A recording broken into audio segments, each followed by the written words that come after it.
Today is the first day of January, 1984. Apart from being the first day of the year, it's also a day that conjures up such phrases as Big Brother, Orwellian, Newspeak. It's a shame George Orwell isn't here to give us an opinion as to how close he feels that we have come to the society he portrayed in his now famous novel, 1984. Someday they won't let you. Now you must agree. The times they are a-telling and the changing isn't free. You've read it in the tea leaves and the tracks are on TV. Beware the savage shore of 1984.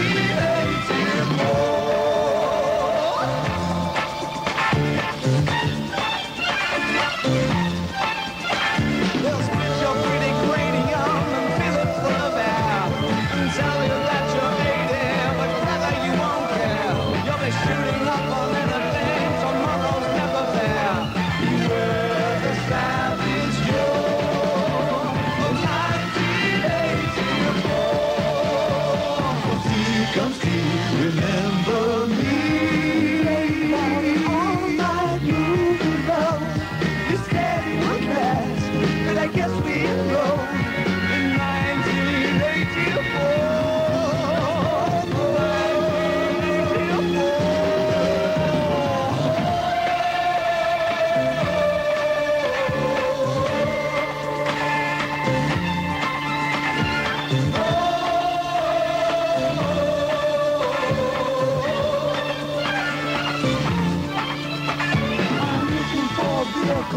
I'm looking for a ride, I'm looking for a party, I'm looking for a side, I'm looking for the treason that I knew in 65. Beware the savage shore of 1984.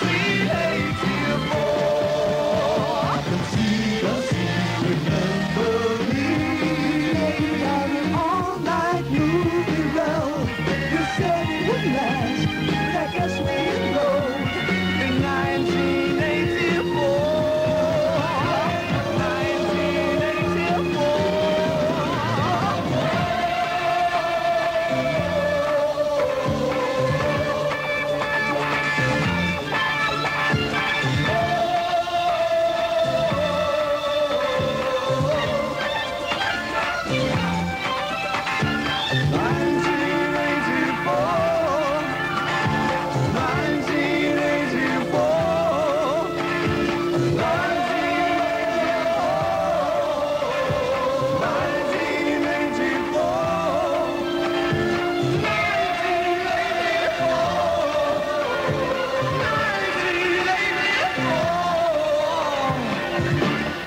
'What is 1984 all about?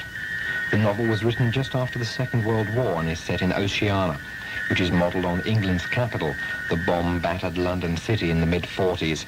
The book is the tale of the efforts of one man, Winston Smith, who tries to break out of the control of the system and be free. He's a minor bureaucrat in the totalitarian state of Oceania, which is in constant war with the world's two superpowers, Eurasia and Eastasia.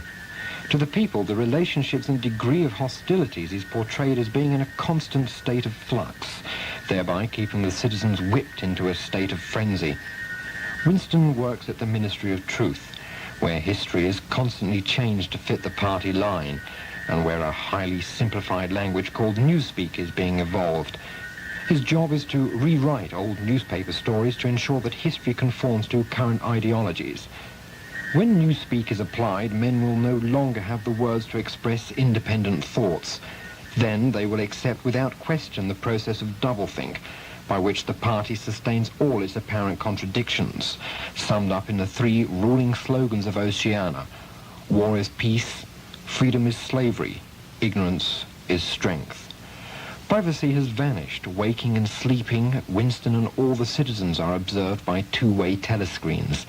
Posters proclaim Big Brother is watching you. Winston commits two dreadful crimes against Oceania. Firstly, a thought crime, down with Big Brother. And secondly, he begins a love affair with a co-worker at his office. Needless to say, Winston and his girlfriend are hauled off to the Ministry of Love, where they are endlessly tortured.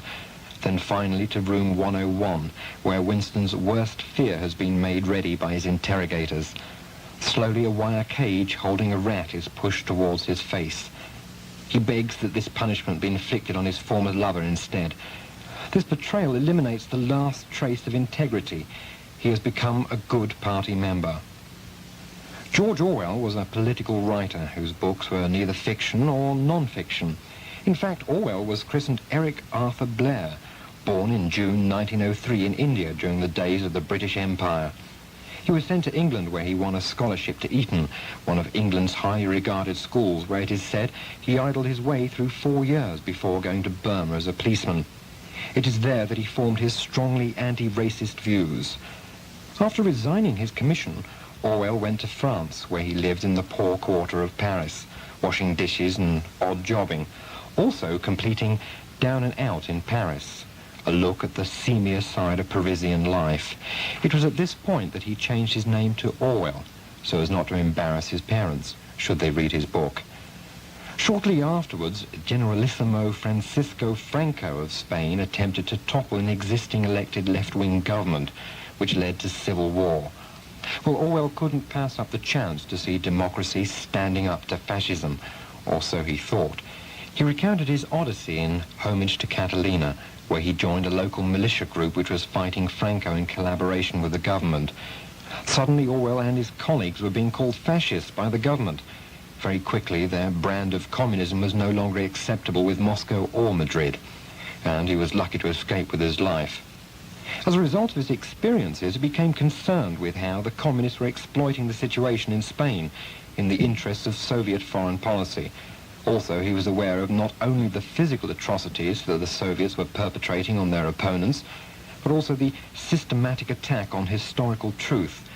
He found whole areas of Russian history being rewritten, and men like Trotsky, who had played a substantial role in the Russian Revolution, for whatever reasons, having fallen out with Stalin, were being dropped from the records as if they had never existed, or being accused of acts they had never committed, and being portrayed as villains.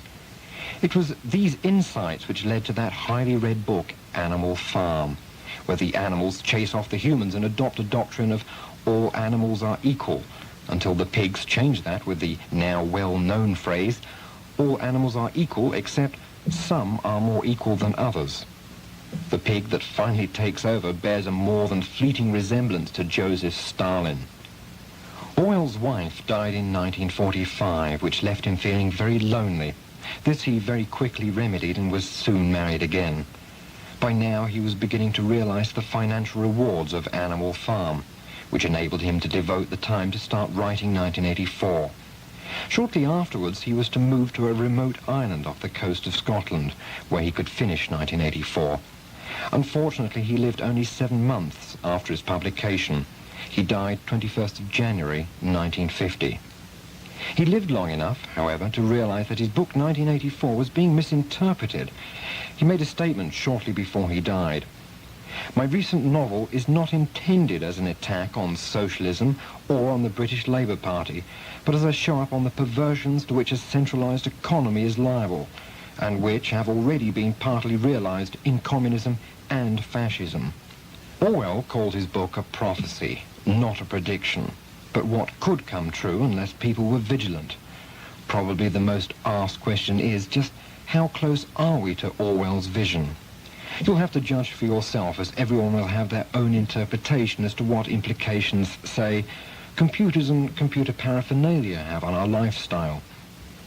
Since September 1982, the US Army has been testing a new plastic dog tag with a microchip inside. The chip can store a dazzling array of information about its wearer and will disgorge the information into a computer. The US Army may well use this as a replacement for the dog tag, and the natural progression from there would seem to be civilian life. After all, it would hold things other than your name and address, things like traffic convictions, tax status. The list would be endless. We all know that whenever the states adopt something, Canada is often not far behind. Both government and private enterprises are striving to become efficient to protect secrecy and to provide new services which often carry side effects to erode individual privacy. The federal government has a vast storehouse of data banks that contain confidential information ranging from an individual's name, social insurance number, criminal records, income and health. Information is added every time an individual has contact with Ottawa, whether it's applying for unemployment insurance or paying into the Canada Pension Plan. Equally, though, individuals now have the right to view most of their files and request information be corrected, with certain exceptions like the RCMP.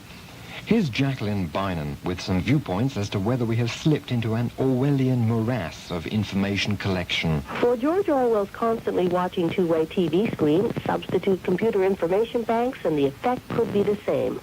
The danger is not from some sinister big brother in Canada, but from the effect of government and business to be efficient.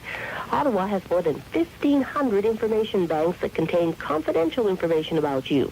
David Burnham, author of The Rise of the Computer State, says data banks like that make it possible for private actions to be monitored like never before. But the chairman of the Science Council of Canada, Dr. Stuart Smith, disagrees. I think what we're going to find is that people will form networks with one another via their computers. This is already happening in the United States. It will be even more difficult than it is now for governments to keep control of the communication we make between each other. We will be communicating not only by telephone conversations, but between computers instantaneously across the world. And I see lots of freedom for human beings being enhanced. And the Soviet downing of the Korean airliner showed the superpowers using spy satellites and other surveillance techniques that can monitor conversations and actions even in remote parts of the world. As Dr. Carmen Velasquez, director of the Gamma Group, points out, the central issue of this new technology is power and who will control it. He who says information really says knowledge, and he who says knowledge of good and evil. Remember the Garden of Eden, remember the apple, and it's not a coincidence that the computer is also called an apple. It's called an apple because of this very idea that you're getting knowledge and you can use it for good or for evil. The moral of 1984 is to remind us as long as we can think for ourselves, we will always remain free. Our freedom and liberty are curtailed in a variety of aspects, mostly for the common good. I mean, we couldn't have people driving on any side of the road. We need licensing systems to earn revenue to pay for things like schools or roads. We need a police force to curb society's antisocial elements. We need rules and regulations. It's just a case of degree. Talking of our police, are you concerned that you might be an integral part of an RCMP computer chip because of a minor offense? Again, here's Jacqueline Bynum granting us a brief insight into what does and what doesn't go on an RCMP computer. It's a criminal system, and if you're not a criminal, you have nothing to worry about. That system Sergeant Pierre Dubois of the RCMP is talking about is the Canadian Police Information Centre, a kind of big storage house located at RCMP headquarters in Ottawa. What it means is that any policeman from Victoria to St. John's may obtain information on vehicles, people, property, even lost dogs in a flash. Nowadays, we only have one storage for data, and it's all concentrated into Ottawa. And if you want to make your query and find out if somebody is wanted, you just go right to the computer in Ottawa, and you receive your replies. Normally, your reply would be back within 20 or 25 seconds. But don't worry, says Sergeant Dubois, Big Brother's not watching you yet.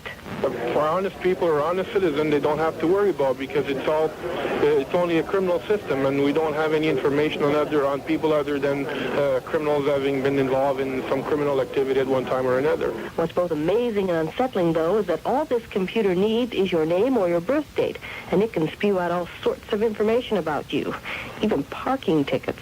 In order to be on our system, you would have to have a warrant issued against you. In other words, you have a ticket that is issued to your name. You decide not to pay the ticket, so eventually the local PD that have issued that parking ticket against you will enter you on the system as an offender. But one thing police still can't do is watch you all the time, so they still don't know about the times you got away with parking in that no parking zone. The use of newspeak as defined by Orwell may still be as far off as Big Brother. However, the English language is becoming increasingly littered with expressions that serve a similar purpose. How about the word peacekeeper? That sounds like a diplomat who travels around the world promoting peace. It is in fact what the US government christened the MX missile.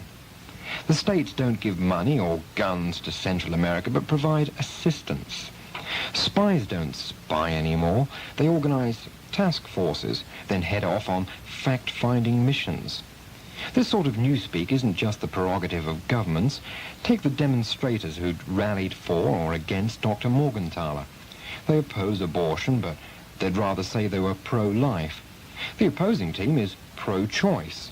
The decision of whether you feel we're already in an Orwellian era, or that the Big Brother syndrome is not even close, must be left to you, the listener.